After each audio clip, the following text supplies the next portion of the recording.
যারা জুলুম করবে, যারা নির্যাতন করবে, তাদেরকে আল্লাহ ধ্বংস করে দিবেন। আর যারা জালেমের শিকার হবে তাদের মধ্য থেকে আল্লাহ পাক ক্ষমতা দেবেন। কথা কোন ঠিক কিনা? ক্ষমতা দেবেন। তাহলে যাদেরকে আল্লাহ পাক ক্ষমতা দেবেন, এই ক্ষমতাধারী যারা হবেন, এই ক্ষমতাধারী যারা হবেন, এই নেতার গুণাবলী কি হবে? আমাদের দেশে অনেক নেতা আছে, কিন্তু নেতার গুণাবলী নাই। কথা কোন ঠিক কিনা? চিল্লা কোন ঠিক কিনা? নেতার গুণাবলী নাই। এই নেতার গুণাবলী অর্জন করা লাগবে। আল্লাহ পাক কোরআনের মধ্যে বলেছেন, ফাবিমা রহমাতিম মিনাল্লাহ লিনতা লাহুম। নেতার এক নাম্বার গুণাবলী হচ্ছে নেতার মনটা হবে নরম। নেতার মনটা হবে কি? নরম। এখন আমার দেশে যত নেতা আছে, নেতার মনটা কি নরম আছে? এই কথা কন না কে? নেতার কি মন নরম আছে? ওয়ালাউ কুনতা ফাজ্জান গলিজাল কলব। নেতার কখনো ভাষা কর্কশ হবে না। নেতার ভাষা কি হবে না? কর্কশ হবে না। নেতার ভাষা কর্কশ হওয়া যাবে না। আল্লাহর নবী সাল্লাল্লাহু আলাইহি ওয়াসাল্লাম কেমন নেতা ছিলেন? মসজিদে নববীর মধ্যে বসে আছেন, হঠাৎ করে একটা বেদুইন এসে পেশাব করে দিল। কতক্ষণ ঠিক কিনা? একটা বেদুইন এসে পেশাব করে দিল। বলেন তো, আমার আপনার সামনে যদি কেউ মসজিদে পেশাব করে দেয়, কেমন রাগ হবে? আল্লাহর নবী সাল্লাল্লাহু আলাইহি সাল্লামের সামনে একটা বেদুইন এসে পেশাব করে দিল। হযরত ওমর ইবনে খাত্তাব পাশে বসা ছিল, অন্যান্য সাহাবীগণ পাশে বসা ছিল। সাহাবায়ে আজমাইন রাদিয়াল্লাহু আনহু সাথে সাথে কোষবদ্ধ তরবারি বের করেছেন। শুনেন নাই আপনারা? নেতা কেমন? কোষবদ্ধ তরবারি বের করেছেন। হযরত ওমর ইবনে খাত্তাব কোষবদ্ধ তরবারি বের করে সাথে সাথে ওই বেদুইনটাকে গর্দান নামায় দিবে, এইরকম প্রস্তুতি নিয়েছেন।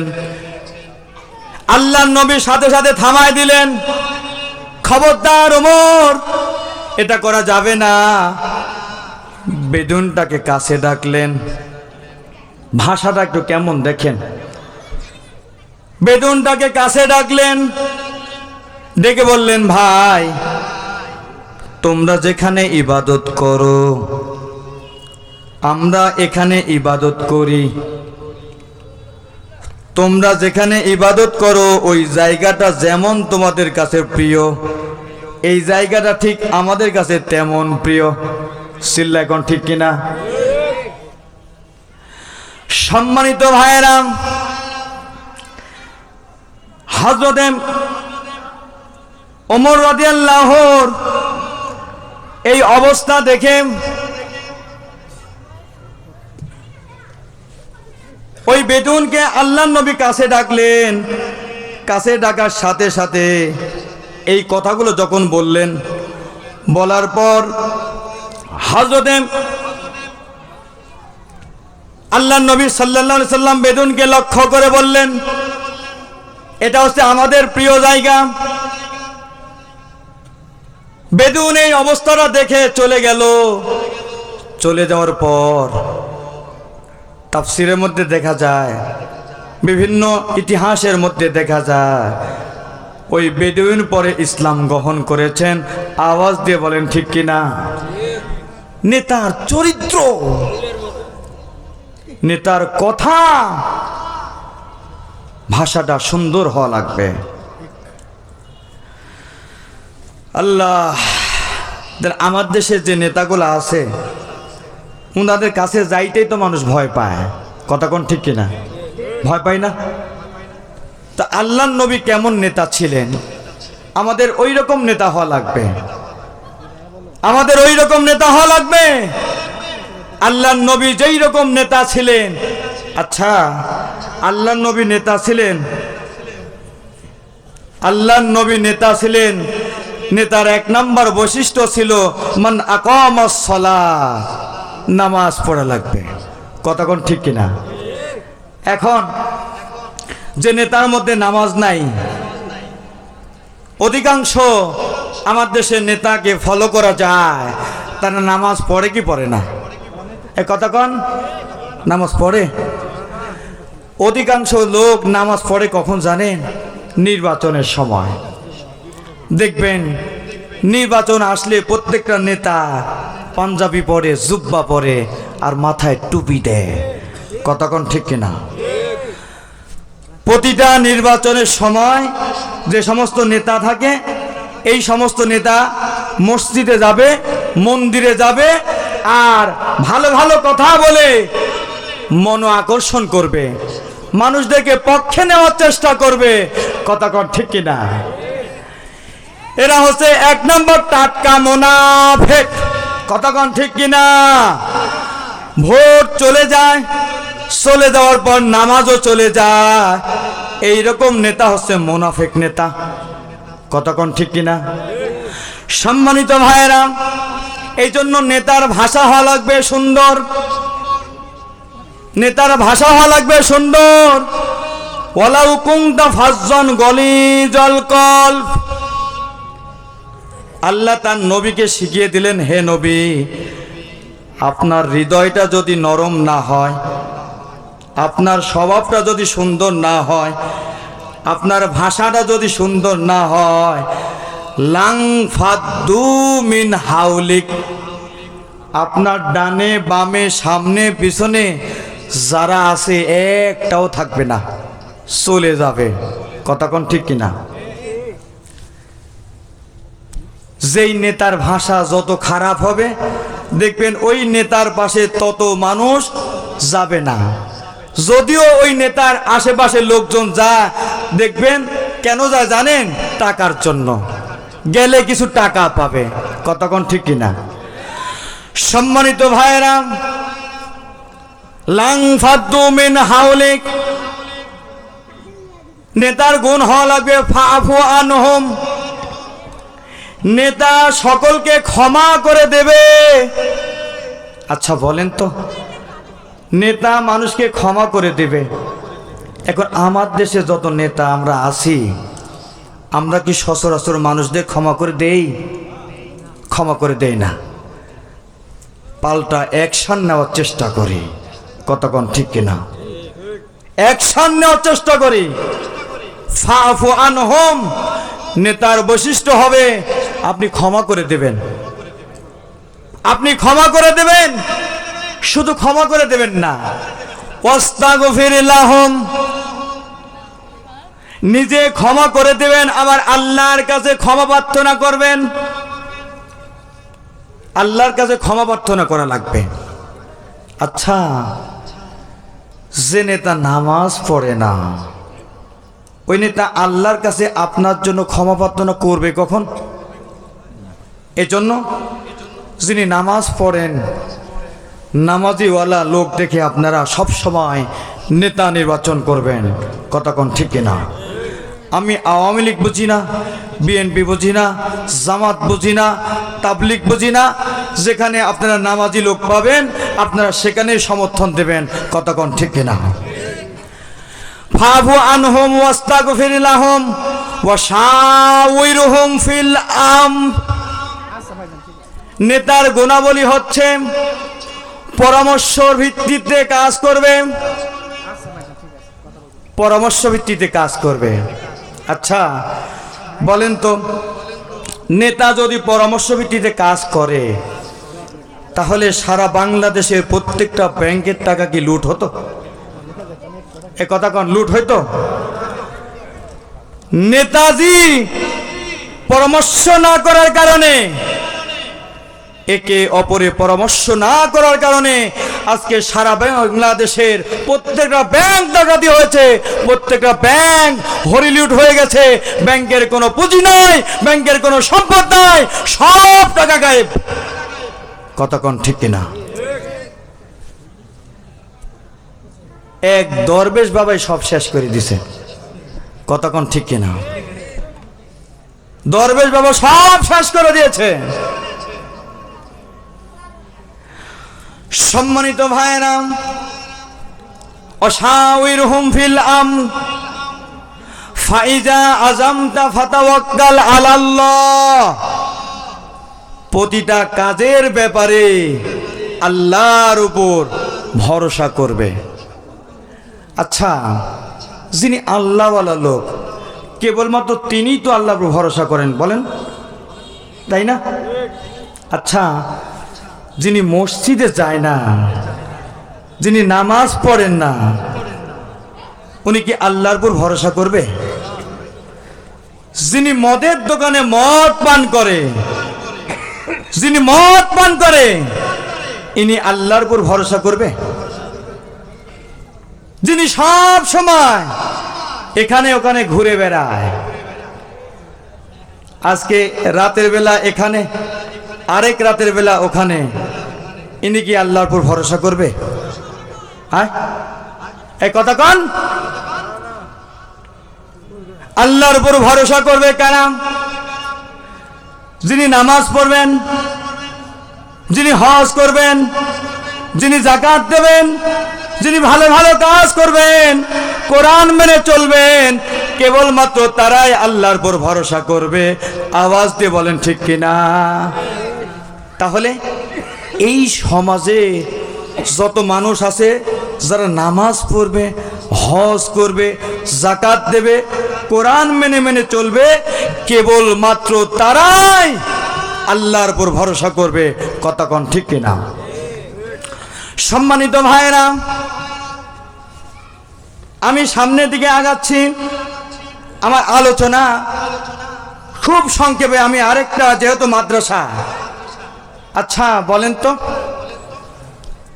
মাদ্রাসা যারা পড়ে, মাদ্রাসা যারা পড়ে, এরা নবী সুন্নতের মধ্যে আছে না নবী সুন্নতের বাইরে আছে? বিশ্বনবী সাল্লাল্লাহু আলাইহি সাল্লাম বলেছেন, মানুষ যখন মারা যায়, মারা যাওয়ার সাথে সাথে তার সকল আমলের দরজা বন্ধ হয়ে যায়। কতক্ষণ ঠিক কিনা? মানুষ মরে যাওয়ার সাথে সাথে আমলের দরজা বন্ধ হয়ে যায়। কেবলমাত্র আমলের দরজা খোলা থাকে তিনটা রাস্তা। কতক্ষণ? কয়টা রাস্তা? তিনটা রাস্তা। একটু মনোযোগ দিয়ে শুনবে। আমি সামনে আলোচনাটাকে একদম ছোট করে নিয়ে আসছি। এই আলোচনা শেষ করে আমি আপনাদের সামনে ডাইরেক্ট অ্যাকশনে যাব। বিশ্বনবী বললেন, মানুষ মারা যাওয়ার সাথে সাথে তার সকল আমলের দরজা বন্ধ হয়ে যায়, ইল্লা বিসালাসা। কেবলমাত্র তিনটা জায়গা খোলা থাকে। এক নম্বর সদকায়ে জারিয়া। সদকায়ে জারিয়াটা কি? প্রবাহমান সওয়াব, চলতেই থাকবে, চলতেই থাকবে, চলতেই থাকবে, অর্থাৎ আপনি পেতেই থাকবেন। সদকায়ে জারিয়াটা কি? এই যে মাদ্রাসা, আপনি মাদ্রাসা দান করলেন, দান করার কারণে একটা হাফেজ বের হলো, হাফেজ একটা আলেম হয়ে গেল। এই যে হাফেজ মাওলানা আব্দুর রহমান ভাই একজন আলেম, উনার পেছনে যারা টাকা খরচ করেছেন, উনি সেই টাকা খরচ করে একজন আলেম হয়েছেন। আলেম হওয়ার ফলে আজকে কোরআন শিখেছেন, কোরআন শিখার ফলে উনি আরেকজনকে কোরআন শিখাচ্ছেন। কি সুন্দর তেলাওয়াত! বনপাড়া বাজারের সকল মুসল্লিদের একই কথা, কেন্দ্রীয় মসজিদে যখনই যায় তেলাওয়াত শুনলে মনটা জোড়া যায়। কতক্ষণ ঠিক কিনা? তাহলে এটা কাদের ফসল? যারা তার পিছনে টাকা পয়সা ব্যয় করেছে। আব্দুর রহমান ভাই যত তেলাওয়াত করবেন, ওই মানুষ যদি মারা যায় তার কবরে সব যেতেই থাকবে, যেতেই থাকবে, যেতেই থাকবে। শুধু কি তাই? আব্দুর রহমান ভাই যখন মারা যাবেন, আব্দুর রহমান ভাইয়ের হাতে গড়া যত মানুষ আলেম হবে, এরাও যত কোরআন তেলাওয়াত করবে, যত ইবাদত করবে, যত বন্দেগী করবে, ওই লোকে কবরে যেতেই থাকবে, যেতেই থাকবে। এইভাবে কিয়ামত পর্যন্ত ওই লোকের কবরে সওয়াব যেতেই থাকবে যেতেই থাকবে। কথা কোন ঠিক কিনা? তাহলে সদকায়ে জারিয়া এটা আমাদের দরকার আছে না নাই? এই কথা কোন আছে না নাই? সম্মানিত হাজিরানে মাজলিস, কবরে মানুষ মারা যাবার পর এক নাম্বার সদকায়ে জারিয়া, দুই নাম্বার হচ্ছে ওয়ালাদুস সালেহ, এমন একটা সৎ সন্তান রেখে যাওয়া। আচ্ছা বলেন তো সৎ সন্তান কোনটা? ওয়ালাদুস সালেহ সৎ সন্তান, যে সন্তান নামাজ পড়ে, যে সন্তান কোরআন পড়ে। আমার মায়েরা, ও মা একটু শোনেন, যে সন্তান নামাজ পড়ে, যে সন্তান মাদ্রাসায় পড়ে, যে সন্তান নিয়মিত কোরআন পড়ে, যে সন্তান আল্লাহর জিকির আজকার করে, এটাই হচ্ছে সৎ সন্তান। আর যে সন্তান নামাজ পড়ে না, যে সন্তান কোরআন পড়ে না, যে সন্তান মানুষকে সালাম দেয় না, যে সন্তান কোরআনের আইন মেনে চলে না, ওটা কি সৎ সন্তান? আমরা বাঙালি সব বুঝি, একটা জিনিস বুঝি না। আমি আজকে আপনাদের বোঝানোর চেষ্টা করব, শোনেন। আচ্ছা, সৎ সন্তান যে কোরআন পড়ালোক, নামাজ পড়ালোক, এই তো নাকি? সৎ সন্তান যখন দোয়া করবে তখন আপনি কবরে বসে থেকে পাবেন।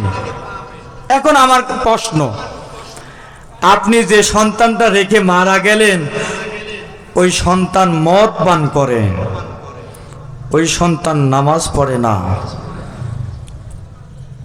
ওই সন্তান রাতের বেলায় অবৈধভাবে রাত কাটায়, আপনি এটার ভাগ নেবেন না?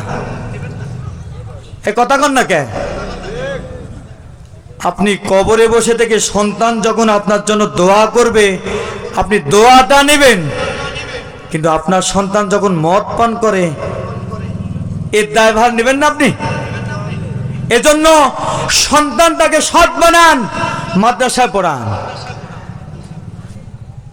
আপনার সন্তান যখন বালেগ হবে, নামাজের তাগিদ দেন। নামাজ যদি না পড়ে বাড়ি থেকে বের করে দেন। ইসলাম বলে নাই? কথা কন না কেন? ইসলাম বলেছেন সন্তান যদি নামাজ না পড়ে, সন্তানটাকে বাড়ি থেকে বের করে দাও। আপনি মদ খাওয়া সন্তান, গাঁজা খাওয়া সন্তান বাড়িতে ঢুকে তাকে আবার ভাত খাওয়ান, বাড়িতে সুন্দর করে থাকার জায়গা দেন, আর আপনি ঘরের মধ্যে মসজিদের মধ্যে তসবিহ টানেন, মানুষকে দেখান আপনার মতো আল্লাহর ওলি এই দুনিয়াতে আর নাই। অথচ আপনার সন্তান মদ খায়, আপনার সন্তান গাঁজা খায়। এই সন্তান রেখে আপনি মারা গেলেন, এই সন্তানের কিছু আপনি নেবেন না? সম্মানিত প্রাণপ্রিয় উপস্থিতি, 3 নাম্বার, মানুষ মারা যাবার পর একটা মাত্র আরেকটা কায়দা আছে, আপনি বসে সওয়াব পাবেন। সেই কায়দা হলো কোনটা? সেটা হলো পৃথিবীতে এই যে আলেম ওলামা যে রিসার্চ করেছেন, কিতাবাদি লিখেছেন, আমরা যেই বই পড়ে আজকে আলেম হয়েছি, তাফসিরে জালালাইন, ইবনে কাসির, একাধিক হাদিস গ্রন্থ, এগুলো পড়ে পড়ে আমরা আলেম হচ্ছি। কতক্ষণ ঠিক কিনা? এগুলো যারা পড়াইছেন, এগুলো যারা বই লিখেছেন,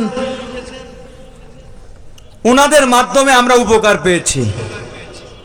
অর্থাৎ বইয়ের একজন রাইটার বই লিখে উনি যদি মারাও যায়, ওই বই পড়ে যদি আমি একটা আমল করি, কবরে বসে থেকে আমি সওয়াব পাবো। চিল্লা এখন ঠিক কিনা? এই যে আমি আপনাদের সামনে আজকে ওয়াজ করতেছি, আল্লাহর রহমতে যদি আমার একটা ভাইও যদি আমার ওয়াজ শুনে যদি একটা আমল শুরু করে দেয়, আমি যেখানেই থাকি না কেন আল্লাহ পাক আমার আমলনামায় সদকা জারিয়া সওয়াব দিবেন। চিল্লা এখন ঠিক কিনা? তাহলে সদকা জারিয়ার যেই ক্রাইটেরিয়া, যেই সিস্টেম, এটা যদি আপনারা চালু করতে চান তাহলে মাদ্রাসায় দিতে হবে, ছাত্র মাদ্রাসায় পড়াইতে হবে। মাদ্রাসার কোনো ছাত্র মাদ্রাসা পড়েছেন, সমাজে কোনো হাফেজ মাদ্রাসা পড়া একটা হাফেজ মদ খেয়ে, আমার সমাজে আপনার সমাজে একটা হাফেজ মদ খায়, আপনারা এমন দেখছেন? বাঙালি জাতি একদম বড়ই দুষ্কর একটা জাতি। সমাজে বহু মানুষ আছে অপরাধ করবে, তার দোষ হবে না। মসজিদে যিনি ইমাম, ইমাম যদি ওই অপরাধ করে তাহলে তার দোষ হবে। ইমাম সাহেব আপনি এটা করলেন কেন? আছে না নাই কোন? সম্মানিত ভাইরা, এজন্য নিজে ফ্রেশ থাকবেন, নিজেকে ফ্রেশ রাখবেন। নিজেকে ফ্রেশ রাখতে হলে এইরকম মাদ্রাসা প্রতিষ্ঠা করা লাগবে। আমি দ্ব্যর্থহীন কণ্ঠে বলতে চাই, বনপাড়া বাজারে আদর্শ একজন হাফেজ, হাফেজ মাওলানা আব্দুর রহমান ভাই, নিঃসন্দেহে উনার তেলাওয়াত যারা শুনেছেন, আমি তো মাঝে মাঝে কখনো সৌদি আরব যাই নাই, ইউটিউবে যখন সৌদি আরবে তেলাওয়াত শুনি, তা আমি আব্দুর রহমান ভাইয়ের তেলাওয়াতের মধ্যে কিন্তু সুদাইসি তেলাওয়াতের একটা ভাঁজ পাই। কথা কোন ঠিক কিনা? মারাত্মক একটা সুন্দর তেলাওয়াত। এইরকম তেলাওয়াতধারী একজন হাফেজ, যেই মাদ্রাসার মুহতামিম, ওখানে যদি আপনার ছেলেটাকে দেন, আপনার সন্তানটাও ওই রকম হয়ে যাবে। কথা কোন ঠিক কিনা? শেখ সাদি তার একটা বই লিখেছেন, বইয়ের মধ্যে আমি পেয়েছি একটা পুকুরের ধারে গোলাপ গাছের ফুল ছিল। গোলাপ গাছের ফুল এবং গোলাপ গাছের পাতা পড়ে পড়ে পানির সাথে পচে গলে পুকুরের মাটিগুলা পর্যন্ত সুগন্ধি হয়ে গেছে। কবির ভাষা, কবি জিজ্ঞেস করে, মাটি তুমি কেমন করে সুগন্ধি হলে? শেখ সাদি যেটা বর্ণনা করেছেন সেখান থেকে পাওয়া যাচ্ছে, সেখান থেকে বলছেন যে আমার পুকুরের কিনারা একটা গোলাপ গাছের ফুল ছিল, যেই গোলাপ গাছের ফুল এবং পাতা পচে গলে আমার সঙ্গে মিশে গেছে, যার কারণে আমার মধ্যে সুগন্ধি সুবাস বইতেছে। কি পেলেন এখানে? আলেম ওলামা যেখানে, একটা ভালো হাফেজ যেখানে থাকবে, ভালো তেলাওয়াতকারী একজন হাফেজ যেখানে থাকবে, আপনার সন্তানটাকে সেখানে দেবেন, আপনার সন্তানও সেই ভালো তেলাওয়াতের সুবাতাস আপনার সন্তানের মধ্যে বইবে। কথা কোন ঠিক না?